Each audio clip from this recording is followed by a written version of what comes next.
Assalomu alaykum hammaga. Zinada podkastimizning birinchi soni va bugungi podkastimizdagi mehmon Akmalbek emas, aynan mening o'zim, ya'ni Zinada podkastining Podkastning asoschisi. egasi mehmon bo'ladi. Chunki birinchi safarga shunday qaror qildik. Ya'ni podkastda kim oladigan bo'lsa, o'sha odamni tanishtirib, odamning hayoti, qanaqa odamligi haqida. Ha, shunaqa. Sababi hozirgi kunda podkast juda ham yaxshi rivojlangan, ya'ni har bir o'zini qanaqadir intellektualga ega bo'lgan yoki qanaqadir faoliyat yutuqlarga erishgan insonlar o'z bilimlarini aynan podkastlar bilan ulashib borishadi-yu, aynan podkastning egasi kimligi haqida deyarli ma'lumotlar yo'q. Bizni social mediadan qidirishimizga to'g'ri kelib qoladi. Biza sal boshqacharoq yo'nalish qilishga qaror qildik, ya'ni birinchi podkast sonida podkast egasi kim? U nima ish qiladi? Umuman podkastga o'sha qanaqa kirib qolgan? O'zi haqlimi podkast olishga, arziydigan odammi? Shunaqa savollarga javob berib o'tamiz. Ya'ni men buguncha birinchi sonli bo'lgani uchun, ya'ni boshlovchi sifatida Muhammadxo'ja Olimov mehmon, bir qancha savollarimiz bor. Sizga tayyorlab qo'yilgan bu yerda. Demak, ko'p cho'zib o'tmasdan podkastimizni boshlay qolamiz.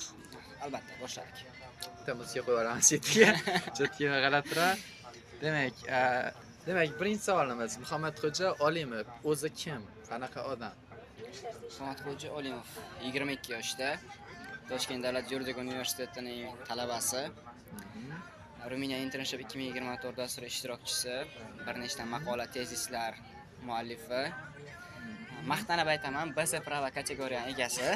Hozirgi zamonda maqtanishga arziydi.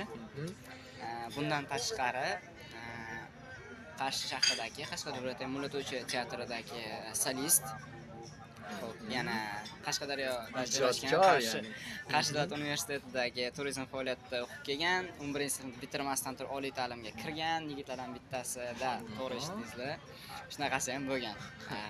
Bundan tashqari turli xil kasb hunarlarga yo'naltirilganman deb maqtana olaman. Barbershopda ishlaganman. Erkak kishiga qirq hunar oz. Yaxshi. Yaqinda o'zim xabaringiz bor, ish qidirib yurgandim. Sotuv menejerlikka, bundan oldin bilas operator ishlaganman. Bizbok supermarket tarmog'ida faoliyat yuritganman, operator bo'lib. Xullas, qayerda o'zimga yoqadigan ish bo'lsa, boshimni tiqib chiqqanman. Menimcha shulay hozircha. Ajoyib. Bir so'z bilan hamma joyda bor odam. Har sohadan bir shinga. Mas, shunaqa. Lekin bir tomondan yaxshi, erkakning rivojlanishiga juda ham muhim bo'ladi. Har tomondan bilimlar bor. Shunday. Demak, ikkinchi savolimizga to'xtaladigan bo'lsak, ya'ni podkast, ya'ni bu podkast sohasini boshlashdan maqsad. Hamma asosiy maqsad. Yo'q, podkastni boshlashdan maqsad to'g'risi juda ham ko'p podkastlar ko'rdim. Aynan ingliz tilidan transkript olishga bo'lgan qiziqish yo'nalishidan ko'rdim. Hamma podkastlarda qanaqadir kerakli narsalar olsa bo'ladi. Ya'ni o'zida bor narsani kimgadir berish, o'ziga bor bilimlarni ulashish juda ham qiziqarli, lekin podkastlarni agar e'tibor qilgan bo'lsangiz, juda ham uzun, 1 soat, 2 soat va undagi ma'lumotlar shunchalik ko'p, chalkashib ketadi. Aynan bitta ma'lumotni olib chiqib, uni to'lig'icha tushuntirib berish emas, bir nechta ma'lumotlarni yuzak aytib ketadi. Tomoshabin shu o'ziga kerakli ma'lumotlarni yig'ib olish kerak. Men qaror qildim, unaqa bo'lmasin. Bizning podkastimiz aynan mashhur podkastlardagi kerakli bilimlarni обсуждение qilib berish. Summarize qilib berish, ya'ni jamlab. Yeah, of course. Nomiga to'xtalib o'tadigan bo'lsak, Xo'p. Nima uchun aynan bunaqa nom, ya'ni Zinada podkasti? Podkastning nomi Zinada, juda ham qiziqarli. Nima uchun aynan Zinada? Xo'p. Inglizda juda ham qiziqarli gapi, bilasizmi? Step by step. Qadam ba qadam. Ya'ni siz nimadir yuqoriga ko'tarilmoqchi bo'lsangiz, birdaniga uchib chiqa olmaysiz. Sekin qadam ba qadam ko'tarilishingiz kerak. Shuning uchun bizning podkastimiz ham Zinada, ya'ni asta sekinlik bilan ko'tarilib boradi. To'g'ri, meni bugun kimni tanimas, sizni tanimas, lekin albatta kun kelib, podkast bilan, tadbirkorlik faoliyatida yoki qanaqadir yo'nalishlarda bizada tanilishimiz mumkin. Zinada yana bitta narsa, nima uchun aynan Zinada? Podkastni men 1 yillab kutmaganman, podkast olaman deb ssenariylar yozib. Shunday kelgan miyaga sразу ovoramiz. Rostdan shunaqa. Keldi miyamga podkast ovoramiz. Chunki o'zim asosli podkastni juda ham ko'p kuzatib boraman. Natijasi endi YouTube'dagi, ya'ni tomoshabinlarga bog'liq. Qanday bo'ladi, qanday baholanadi? buni ko'rib. Xullas bizning podkastimizdan tashqari YouTube kanalimizda juda ham ko'p informatsiyalarni berib borishga hozircha reja qilib qo'yganman. Xabarim ham bor edi. Yevropa hayoti nimasini ham yuritardik. Instagram.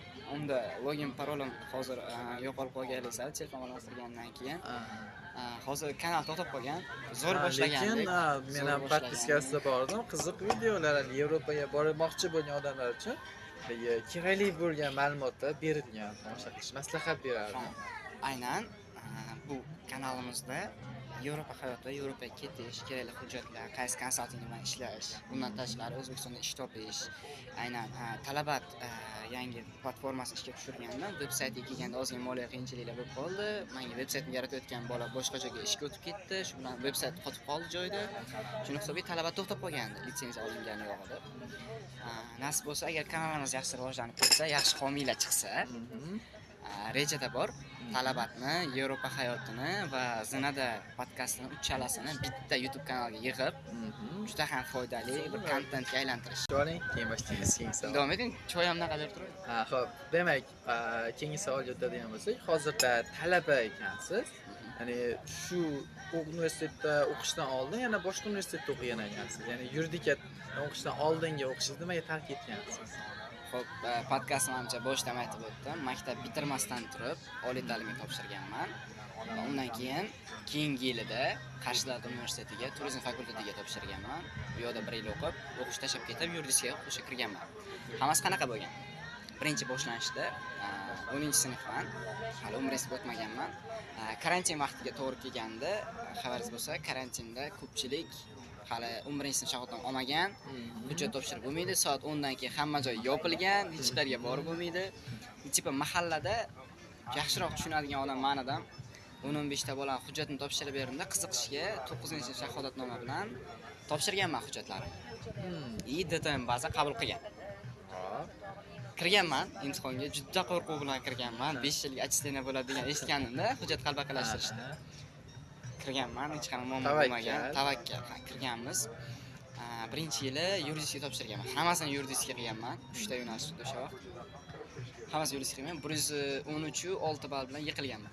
Tarixdan 20 ta chiqqan, ingliz tilidan 10 ta chiqqan. Yuridikaga kirish oson bas. Yo, 10-sinfda, bilmam, hozir 7-sinf, 8-sinfda boshlayapti o'quvchilar. Masalan, 10-sinfda maktab bazalarni topshirgan. Menda tarixim 4 bo'lgan aslida, 5 bo'lmagan. Ingliz tilim ham 4 bo'lgan, 4-5 shunaqa kelishilgan holatda bo'lgan. Topshirganman, yomon chiqmagan. 113 oldim, meni tayyorlanmagan, tam kursga bormagan bola uchun yaxshi. Ajoyib natija. Ha, 2 sentyabr oylarida meni chaqirishdi Toshkent Buxoro davlat yuridik texnikumiga. Assalomu alaykum, DTMda kurs topshirgan ekansiz. Umumiy olish kerak bo'lgan ballni 70% ni yuqori olgansiz, siz taklif qilamiz suhbat asosida o'qishga. Конечно, rozi bo'lasiz. Chunki 2 yil texnikumda o'qiysizda 2+1 уже ikkinchi kursga ketasiz.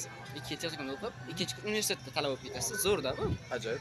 Men hech kim yo'q demagan bo'lardi. Sraz borib, kontraktlarni to'lab, 1 semestr o'qib, men sertifikat olganman, diplom olganman, eng yaxshi guruh o'quvchisi degan. Ajoyib. Keyin dekabrdan keyin maktabda muammolar bo'lgan, kursga bordim, bu yoqda aldab yurgan, 11-sinf bolaman. Keyin kimdir aytib qo'yganda, o'qiyapti-ana universitetda deb. Keyin universitet mana anaqa borganman, talabaligim beringlar, studentskiga beringlar deganimda, hujjatlarni ko'tarishgan. Siz 11-sinf anaqa yo'q ekan, shuni olib kelib bering deganda, o'zim jinniga o'xshab aytib qo'yganman-da. Yana 3 oy sabr qilsam, shahodatnomani olardim. Aytganman. Shunda o'xshamay qolgan. Aytganman, anaqa men hali 11-sinf o'qiyman, hali olganim yo'q deganman-da. Butun rahbariyat shok. O'sha vaqtda Buxoro davlat texnikumining rahbari adliya vaziri edi Buxoro shahrida. Qabul qilishdan oldin qayerga qarashgan ular? Menimchalik universitet qabul qilishdan oldin attestat tekshiradi, attestat oladi, keyin qarashga attestat turibdi, ustida yozilgan Zarafshon shahari 2-sonli maktab bo'ldi deb bosib olishganda, o'qishmagan 9-sinfdagiligini. Keyin u yoqda men atchleniya qilishgan. Men o'zi u paytda o'qish sohasi shunaqa o'zgargan. 9-sinfni bitirgacha 11gacha o'qiydi. Timo karantin ko'pchilik olmagan edi. Hamma nima qilishni bilmagan, ko'pchilik. Xo'p, keyin men atchleniya qilishgandan juda qiziqish so'nib qoldi. Polniy, qarasam eng yaxshi o'quvchisizda, siz ertasi universitetda emas, yo'qsiz. Menda polniy qiziqish so'ndi. Motivatsiyani yaxshigina ta'sir qiladi. Keyin o'qish ozgina tashab qo'ydim. Уже vaqt kelyapti, iyun keldi, hujjat topshirish kerak. Tarixdan kursga borib yurardim. Ingliz tilidan 6 oy borganman kursga, tamom. Shu universitetga kirgandan keyin, o'sha texnikumga kirgandan keyin ingliz tilini boshlaganman. Ungacha faqat 1 yil tarix o'qiganman. Lekin qisqa muddat ichida bu natijaga erishish, ya'ni yuridik universitetida talabasi bo'lish hali bu ikkinchisi. Qarshiga kirishim bo'lgan. Hali yuridikka tayyorlanmaganman umuman. Yuridikka umuman universitetga kira olishdik. O'sha bu qisqa odamlar yillab, meni tanishlarim 2 yil kursga borib, qattiq tayyorgarlik ko'rgan. Opam ham 3 yil kirolmadilar. 3 yil, целый 3 yil tayyorlanib kirolmadilar. Ajoyib natija. Da. U odamning shaxsi o'ziga bog'liq narsa emas, qabul qilishiga, chunki motivatsiya zo'r bo'lishi kerak-da. Muhim motivatsiya. Motivatsiya zo'r bo'lishi kerak. Eng qimmat o'quv markaziga boring, vazifalarni vaqtida bajaring, lekin odamni o'zi qabul qilishi, ya'ni IQ darajasi past bo'lsa, menimcha baribir qiyin bo'ladi. Endi shu mavzuga to'xtalib o'taylik, davom etishdan oldin. Motivatsiya zo'r bo'lishi kerak. Bilasizmi, men motivatsiyam chorniy yumorga to'g'ri keladigan motivatsiya bo'lganda. Chunki 9-sinfda bahs hodisa bilan oyog'imni Buxoro kelib qo'ygan, shu yerda davom ettirgan o'qishim maktabimni. Dadam kelganda o'sha haftada mol bozordan Buxoro iloji yo'q, mol boqiladi uyda. 4 ta katta navoz olib kelganda, turibdimi, borganmiz. Где-то darsdan kelgan o'sha, kursga bormasdim. Qara, o'qishga kirsang, mana shu 4 ta navoz sotasan-da, o'zing ishlatasan. Kontrakt kirsang, 4 ta navoz sotasan, kontraktini to'laysan. Kira olmasang, ana shu mol boqar bo'lasan deganlar-da menga. Shunday qattiq motivatsiya bo'lgan. Hali. Ya'ni o'qish ishdan qochish uchun. Realni lekin men grafik shunchalik tig'isida ertalab vaqtli turasiz. Hamma joydan o'ttirasiz, molga tashiysiz, darsga ketasiz, darsdan kelasiz, obedga 15 minut vaqt bor kursgacha. Soat 1:30 dars chiqsa, 2 da kurs. Ulgursang, nima deysan, o'zi ketding. Kechga soat 6 larda kursdan chiqilardi. Yo'lda to'yxonadan tam dvijeniyalar qilib, assalomu alaykum, yaxshisiz. Chunki soat 9-8 da borganingizda to'yxona birov tanimaydi. Sekin kirib assalomu alaykum deb sok-poklab chiqib ketardik. Muhimi qorin to'qlar. Xullas, keyin motivatsiyam sinib qolgandan keyin Qarshiga topshirishim kerak. Topshirganman. O'qituvchim aytgan, men yuristga topshirmoqchiman deganimda, o'qituvchim aytgan, Xonxo'ja, sen o'qish tashlab qo'yding. Yuristga topshirmagin bolam. 1 yil vaqtingni yo'qotasan. O'sha vaqt period bor edi hali. Turizmga topshirgan, birinchi kursdan keyin turizmga topshirgan, turizm yuridik qaraganda 15-20 ball past. Shuni hisobiga keyin period o'rasan deganlar. Men ham birinchisini qarshi qilganmanda, oxirida ko'nglim bo'lmay yuridik qilgan. Ay, o'shanda birinchisini yuridik qilib, oxirgisini qarshi qilganim yurikda o'sha hozir 4-kurs bo'lardi. ochni bitirayotgan bo'lardim. Keyin men birinchisini qarshi qilganman. Ekzamenga kirganman. Ertalab sovuq soat 6 da tushib qolgan, domni soyasiga tushgan. Sovuq. Qo'lim qaltirab, zo'rg'a bo'lib chiqqan, juda qo'rqqanman. O'zimcha taxmin nechta ichgansiz bilasizki? 120 lar oldim deb kayfiyatsiz chiqqanman. Juda kayfiyatsiz chiqqanman. Kelganman, xafa bo'lib, rost uxlaganman. O'sha kun javob chiqmagan, ertangi kuni ham qiziqmaganman. Qiziqmagan bo'ldi. O'sha yiqildim degan. Qiziqmaganman ham javoblarga. Opam aytgan, javoblar chiqdi. Chiqqani yo'q deganman. Asabir opam janjal qilganman. Keyin sekin chekka o'tib turib, qani chiqdi degan. No qaraganman 162-75. Kutilmagan natija. Da 160. Chunki men ham bilaman, bitimdan bu ballni olish uchun ancha tayyorlangan bo'lish kerak. Ayniqsa sizni fanlaringiz ingliz tili, tarix, keyin 3 ta majburiy hammada bir xil. Vashi shu kirganda men Qarshiga kirganimda shunaqa xursand, men endi uydagilar xursand bo'lishmagan. Chunki uydagilar yurisga kiradi deb o'ylashgan. Qarshiga kirganman. O'zim xursandman, hech kim xursand emasda. Xudoga tavakkal, o'qish boshlaganmiz. Normal. Keyin yuridiskiga shu Qarshida bitirib kelgandan keyin meni naqaga jo'natishgan. Menda shunaqa ideyalar bo'lgan, chetga ketish o'sha vaqtida. Uydagilar bilib qolgan, hujjat tayyorlagan. O'sha Sidney universiteti topshirganman o'zimcha. Menga kelgan ham, emayilimda hali ham turibdi. Sidney universitetidan confirmation letter kelgan. Hech qanaqa firma qilmasdan qabul qilindingiz. Kelgan. Da 50% scholarship bilan kelgan. 3000 naqa dollar aniq qo'yishim kerak. Men shunday qo'yladim. Uydagilar rozi bo'lmagan. Bilib qolishgan, даже kirganim ayta olmaganman. Ketmoqchiman degan gaplarim bilib qolishgan, yo'q-yo'qni eshitib. Shuni o'qishdan keldim. Bilganlar biladi, Navoiy viloyatida Tomda degan joy bor. 4 tomoni cho'l. Bilmayman. Borsa kelmasdan battardir. O'sha yerga cho'lga jo'natib yuborishganman bir oyga. Na telefon ishlaydi, na internet bor. Tipa jazo sifatida, ya'ni ketmasligingiz uchun ishlab qolish. Dada, sahro, bitta o'tov bor. Bo'ldi. Pasportingizni olib qo'yish yetarli bo'lardi menimcha. Bunchalik shafqatsizlik Shart emas edi. U shafqatsizlik, naborot men Plyusga ishlagan. Ha. 4 dona tarix kitob olib ketganman o'zim bilan. O'zbekiston tarixi jahon eng yomon ko'rgan 8-9. Uni juda ma'lumot. Internet yo'q, telefon yo'q, iloji yo'q, faqat kitob. So'ramay. Shuni olib ketganman. 10 martadan o'qiganman. Shunchalik bekorsiz 3 soat, 4 soatdagi soatga qaraysiz, qum soatga. 1 soat o'tgan bo'ladi. Bir kun bir oyda o'tadi. Juda sekin o'tadi vaqt. Просто tasavvur qilolmadim-da unaqa. Bilmadim. Lekin o'sha 4 ta tarix kitob bilan men kelganmanda yuristga qayta topshirganman uydagilarga gap qilib. Ekzamenda kirdim, rus tilini topshirganman. Rus tilini uncha yaxshi bilmasdim. Rus tilini aynan o'qishga kirgandan o'rganishni boshlaganman. Kirdim, nima deydi? Yesdim testlarni ishonch bilan, chunki o'sha testga qarayman, shu kitob o'sha varag'i, qum, issiq kelyapti-da. Tarixim yechib olib, ingliz tilida sal qiynalib yechdim, chunki umuman qo'limga olmaganman o'sha yaqin orada. Chiqdim, majburlan yechdim. Matematikam rasvo chiqdi deb o'ylaganman. Matematikam 10 dan 9 chiqqan. Dahshat. Ona til lekin rostdan rus tilida местоимение bir narsa rasvo bo'lgan 6 ta chiqqan. Keyin O'zbekiston tarixi 8 ta chiqqan. Tarix 30 dan 29 ta chiqqan. Ajoyibmi? Beton. Ingliz tili 26 ta chiqqan. Kam-kamlik. Zo'r biladigan odam ham baribir 3 tacha, maksimum 4 ta 5 ta xato qiladi. Chunki o'zimni ham menda bo'lgan, men o'sha fanni zo'r o'qing, yillab tayyorlaning, baribir 4 ta 5 ta xato bo'lishi bu maksimal. Shunaqa bo'lgan. Xullas, yomon emas. 161 ball olganman bu safarda. 1 ball kam oldingisidan. Ajoyib natija. Shu bilan o'qish boshlandi. Zaochniy обучение bo'lgandan keyin hamma biladi O'zbekiston zaochniy qanaqaligini. Baxtlaringizga yopildi 2007 yilda tabriklayman sizlarni. Komment yozish bo'lmasin. Shirin so'zlarni, chiroyli negativlarni. Xo'p, keyingi savollarimiz qanaqa bo'ladi? Zaochniy saqlanib qolgan ba'zi sohalar. Keyingi savolga to'xtalib o'tadigan bo'lsak, men e'tiborimni tortgan narsa o'sha universitetda o'qiganingiz, shu paytda bir o'zida, ya'ni pravaga o'qishni amalga oshirganingiz va teatrda ishlaganingiz. Ham plus barbershopda ham ish faoliyati olib borgan ekansiz. Bir paytni o'zida qanday degan savol meni qiynayapti. Shu joyga Ismoil, ну что там брат dedik. Ну как? Qanday? Yo, realni вообще zo'r bo'lgan. Xo'p, shunaqa zo'r vaqtlarimni to'g'rilab taqsimlab olgandim. Ertalab vaqtli turardim.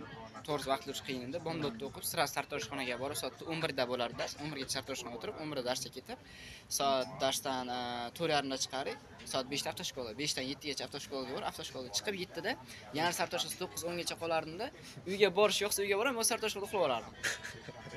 Agar boshqa odam menga shu gapni aytganda, sekin ichimda damin olsa, aldayapsan degan bo'lardim, chunki bu darajada consistency hammaga ham emas. Lekin sizni bu bolani bilaman, lekin biz bir Ruminiyada birga ishlaganmiz. Og'ir hali ish kunidan keyin ketish payti yana yugurgani chiqib, meni olib chiqib yo'q, charchagan odammiz, uxlaylik odamzod, dam olish kerak, ertaga yana ish desam, yo'q deb shug'ullangani olib chiqadigan, umumanligi tanaffus harakatdan charchamaydigan bo'lishi berganda o'sha hozir qarang, oqib qolgan edi. Kesib tashlaymiz bu joyini. Yo'q, endi baribir ham odam hammaga ham emas, bu darajada konsistensiyani saqlay olish men qila olmagan bo'lardim, to'g'risi.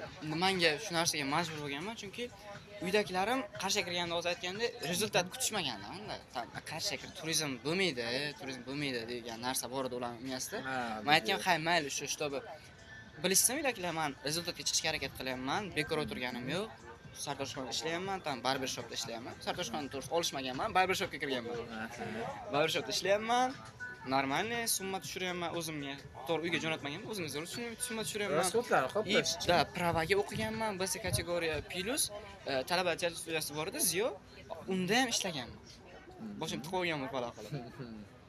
Viloyat bosqichida 1 ni olib, respublikada 3 ni olganmiz. Ajoyib natija. Ulgursa bo'ladi.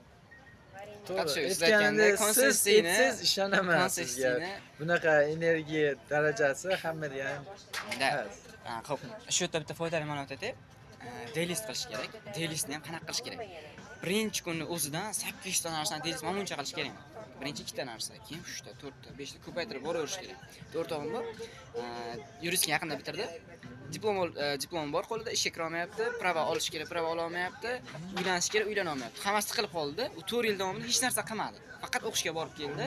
Na pravaga harakat qildi, na ishga kirishga biror joy praktikaga harakat qildi, uylashga qiz topdi.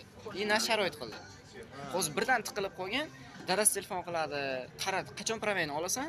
Moshina olganman, moshina olib ket. O'z telefon qiladi, qiz topishimiz kerak. Qachon uylanasan? Qachon ishga kirasan? Hammasi shunaqa tupikka kirib qolgan. Qiyin, hammasini birdan tiqib olish qiyin. Menda ham shunaqa. Birinchi kun o'zida, zalga chiqing, birinchi kunda, misol zalga chiqingda, bitsepsga ham, trisepsga ham, oyoqqa ham ishlang. Shuni ertasi kuni turing, siz zalga yaqin yo'lagingiz kelmaydi. Ichingizda nimadir borma deb turadi. Borma. Shunaqa. Nima kerak yo'q internetda o'tiringda, ertalab bomdodga turing. Birinchi kun ikkinchi kun yo'qmaydi. Ikkinchi kun yo'qmay qoladi.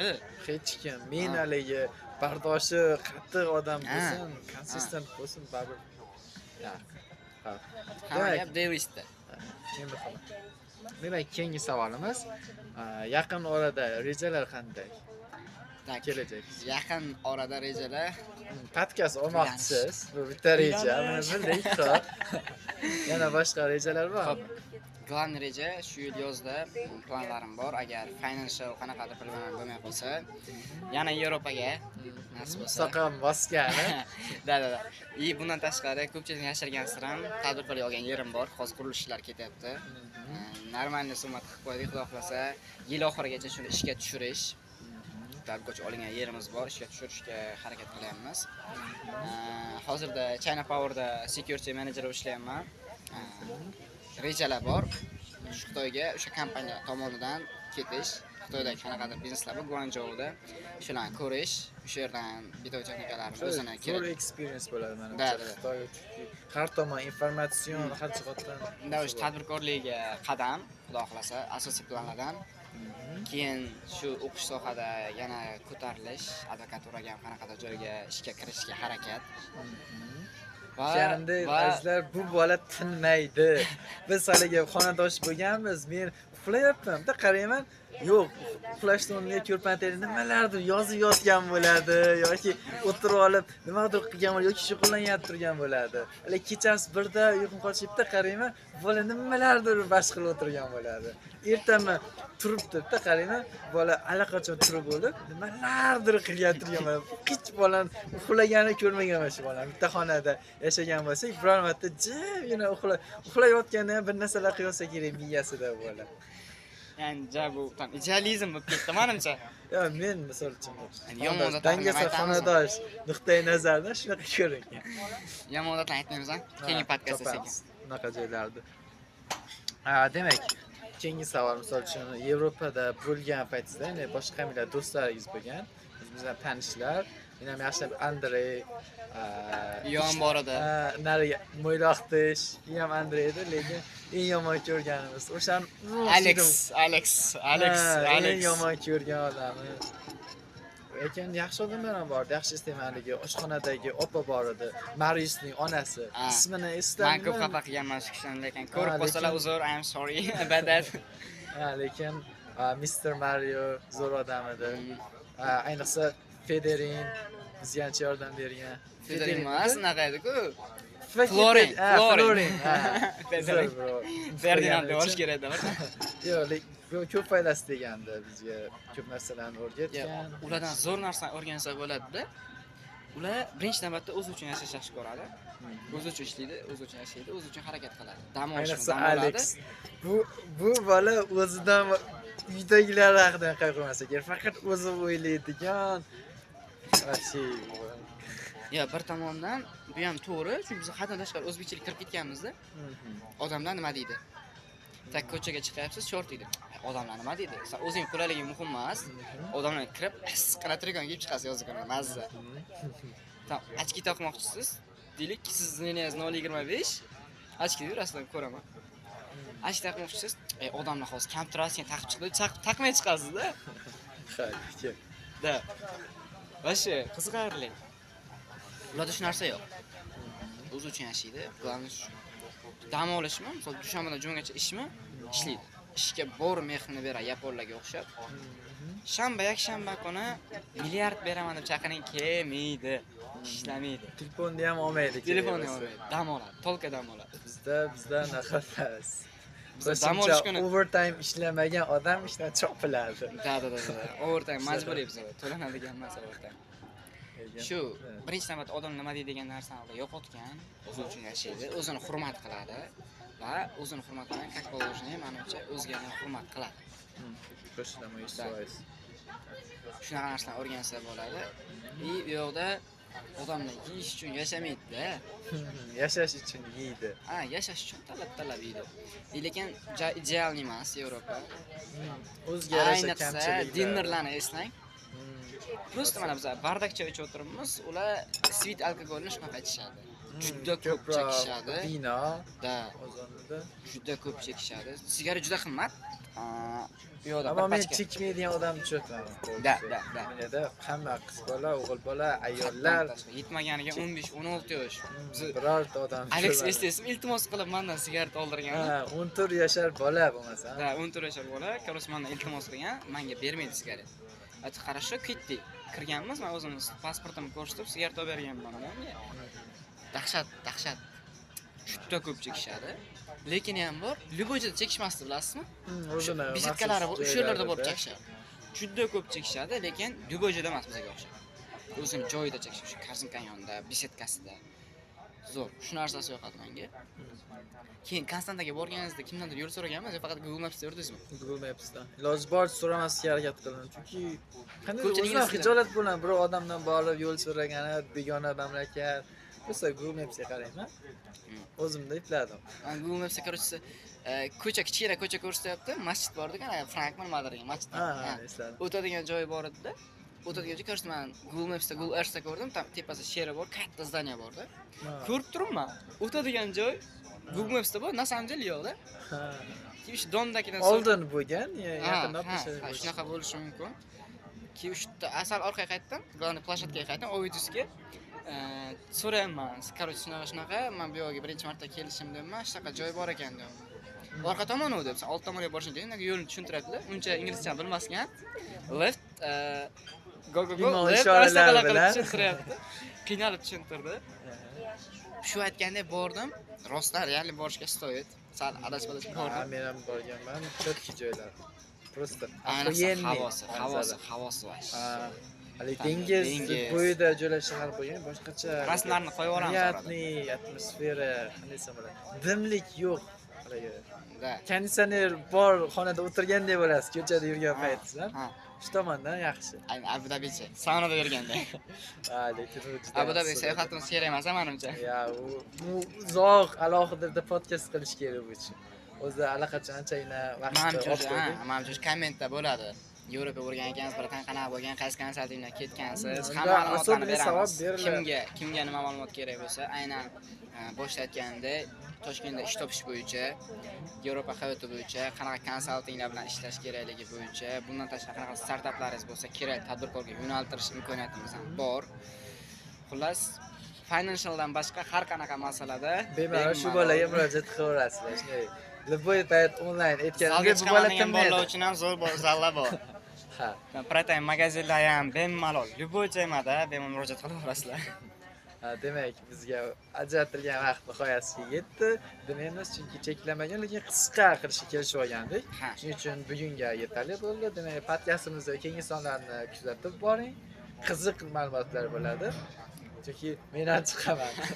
Kuzatib boring. Aynan, podkastimiz keyingi sonida. Yo'q, keyingi emas. Balki meni boshqa planlarim bor. 3-4 sonlarda chiqishi mumkin. Aniq emas, buni ko'ramiz. Podkastimizni tomosha qilishni davom eting. Podkastimiz Aboyda, shu obloshkasida agar shu bolani ko'rsangiz, обязательно ko'ringlar. Sababi bola mendan battar, juda erinchoq bo'lishiga qaramasdan, juda ham ko'p yutuqlari bor. TOEFL, Seferdan Siver, IELTSdan 2 yil oldi, ya'ni 19 yoshida Simani olgan bola. O'zbekistonda 19 yoshida hozir normal holat, lekin 2 yil oldin, chunki Farg'ona territoriyada aynan Farg'onada. Hamma birinchisi bo'lgan bo'lsa kerak. Bilmadim to'g'risi, tekshirmagan. Malayziya, Birlashgan Arab Amirliklari, Turkiya, Ruminiya, Bolgariya davlatlarida sayohat qilib kelgan yigit. Kim ekan deb o'zim hayron qolib ketaman. Ba'zi bolalar ta'riflab berdi shu bolani deb o'ylab, kim ekan deb qarasam, o'zim ekan. Xo'p, azizlar, bugungi podkastimiz tugadi. Demak, Kim keyingi ko'rgan sonlarga bo'lsa, rahmat. ko'rishguncha xayr. Sog' bo'lasizlar deydi. Keyin olamiz. Bo'ldi. Demak, choyni ichib, yopishib qoldi.